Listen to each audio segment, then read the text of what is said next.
I'm a punk fanatic. I've like been obsessed with punk since I was like 12, and I'm particularly obsessed with like the material history of punk. I love looking through the records here, and like love looking through old zines and stuff like that. Like I like love the aesthetics. I love the art. I like am really interested in how punks have like represented themselves over the years, so like fashion and photography and etc. Like punk is global. Punk is like a resistance movement that has been co-opted by the mainstream multiple times, and has still kept it like a core underground, and that's what MRR documents.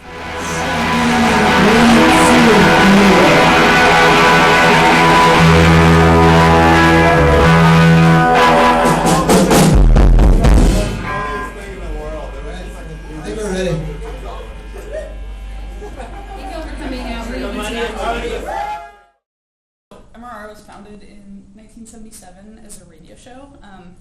Tim Yohannan founded it. He had a radio show on KPFA in Berkeley, which is Pacifica Radio, so it's like long been like radical alternative radio. It was on the air for a really long time, like through the 80s. In 1982, they started doing a fanzine. He was getting like sent a ton of records and stuff for the radio show. He started doing the fanzine with Jeff Bale and Bruce Schwartz and Jello Biafra and a couple other people. MRR has like long been like the Bible of punk or whatever. Like people have like imbued it with a certain authority, even though it's just like, you know, a couple of people running it and it's like a million volunteers. We have a gigantic record collection. It's like over 50,000 records, and you can listen to all of them, every single one. Each record that we have is like tied to a review of the record, because almost every record here was originally sent in for review in the magazines. We have like 400 records that are in a safe because they're really rare, and we've had problems with theft in the past, but if someone's here supervising you, you can totally listen to them. Punk is part of like a broader like culture of resistance, and like Tim Yohannan is like he was like an example of that, because he was older when he started the magazine. He was in his 30s already. He was like a music fanatic, and we have all his records from the 50s and 60s too, so you can see him like collecting these soul records and like collecting these old rock and roll records and being like, oh, I love like Hassel Adkins, I'm gonna like move on to like G.G. Allen or whatever. Like there's like a pretty direct lineage from the history of like raw rock and roll to punk. Preserving that history, and like especially in a collection like this where it's all like next to each other on the shelf, and you can like be like, oh, here's like this, like I see that it's like mimicking the cover art of this or whatever, like in here. What's the purpose of the green tape? I want that. The green tape? That's like there's like a couple of apocryphal stories about like what Tim was doing with the green tape. Like either like he was trying to distinguish from his brother's records. His brother was really into records too, or like in his dorm room he was worried people would steal his records. That's and smart. like, I think that like on a in a philosophical sense, it's really interesting too to like have this object that is like you devalue it by putting green tape on it. It just becomes like part of the library. It's not like a rare record anymore. It's just like everyone knows where you got it from if you stole it, or like if you bought it somewhere, it's like everyone knows where it's from. So you can just like pull out a box and there's like all sorts of stuff. You got like Eilish set, and then like, you know, there's just like a million different records in here, and they're all like mixed together. So I think it's like really amazing because you can like look through it and have these like eureka moments where you're just like, holy shit, this like thing is in here. Like, okay, are you guys with like actually listening to some of the stuff while we're working? Very okay with it. We do it often. Yeah, like I spend like innumerable hours down here just like listening to records as I go through them. So that's awesome. Yeah, that's totally cool with me.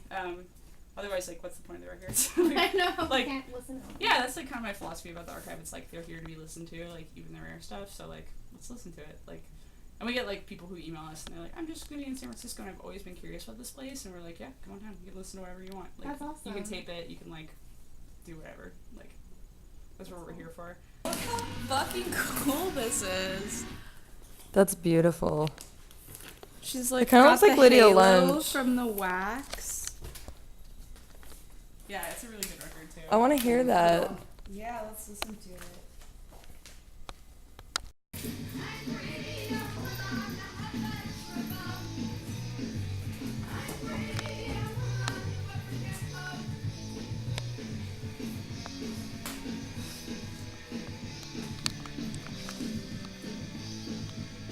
I'm working on our digital archive right now.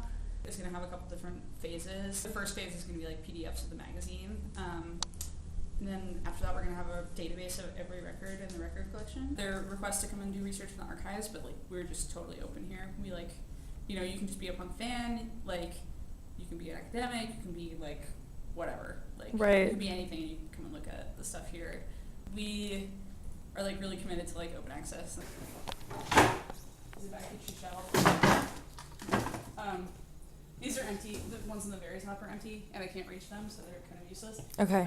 But starting right here and going from left to right, like a normal thing, is all the back issues. So 1982 and onward. There is a emerging zine metadata schema that is called Zine Core, and that's what we're going to be using for this part of the project. So Zine Core was developed by the Queer Zine Archive project, which is really cool. Digital zine archive that has like a ton of really awesome stuff. So if you go to their website, they use the same software that we'll be using. So this is really similar to what our thing is going to look like.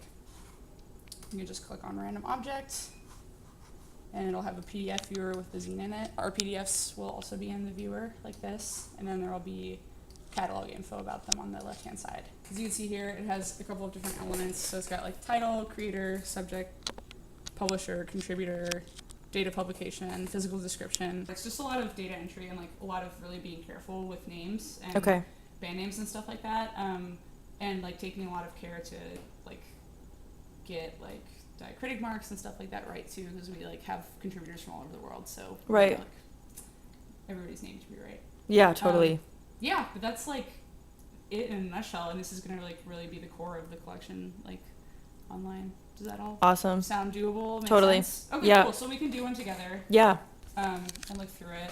So the old issues, the format has actually been really similar for the whole existence of the magazine, which is nice. But Mhm. the old issues aren't quite as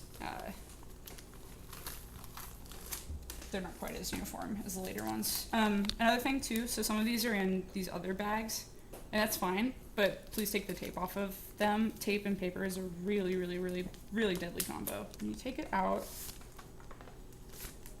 put all that stuff there. It should have a backing board that looks like this in the Okay. center. So an early issue of MaximumRockNRoll it'll have like a list of what is covered in there. Usually if it's a state or a city name, that means it's the scene report, but you should go through the scene reports individually. Early on, the shit workers and contributors was like, that was a little less like cut and dry than it is now. So shit workers, now that means anyone who contributes to the magazine and like sort of like day-to-day, like ongoing function of the magazine type thing. And a contributor is someone, oh, that's the doorbell. You got it, Tim? It sounds like a weird, yeah, anyway. Yeah, like a dying cat or something. Yeah. Okay, so anyway, now the contributors are like people who send in content, or like photographers or artists, etc. Right. So you gotta be careful with the early issues, because in a lot of cases, like the shit workers were also the people writing the columns. And Okay. each issue usually has an intro page like this that has info about where the radio show appeared, info about ad rates and how to order, contributors list, shit workers list. They usually are separate like this in these other Okay. ones. So the first thing we have here is we have an interview with Poison Idea. So you put Poison Idea in here. All discrete subjects should be separated by a double pipe. Oh, That's okay. something that's not used like often in actual writing or anything like that. So that's really useful for separating different values when you're putting them in a database. Okay. So we use that. Interesting.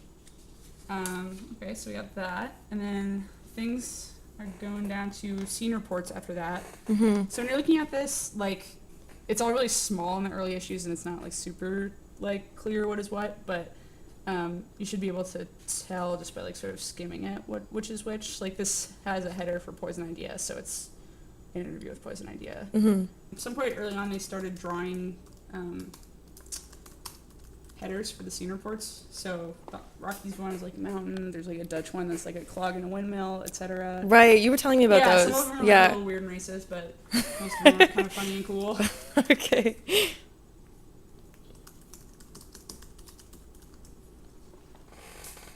There's aspects of MaximumRockNRoll, regardless of like the music, whatever music it was, that I really appreciate. I like love the DIY aspect Yeah. of it. that really appeals to me. The kind of collective, we all kind of add kind of something that we're good at for like a greater whole. I definitely don't feel kind of ingrained in the punk subculture in the same way that certain people, like a lot of people at Maximum are. But that's because I think I'm not a massive fan of genres in general. I just like thinking of music as sound, and if I like that. Yeah. But I really appreciate the community that it offers, because I think everyone kind of wants to feel connected. Yeah. It's like a post-hippie cultural moment where like there was a lot of like really fertile like resistance to war, resistance to like mainstream culture, resistance to like corporate exploitation and whatnot. And I think that's like an interesting historical trend to observe over the past 40 years. And like I think it's like pretty myopic to be like punk started in New York, punk started in like London, like in 1977, and there was like no prehistory of it, because like punk is part of like a broader like culture of resistance.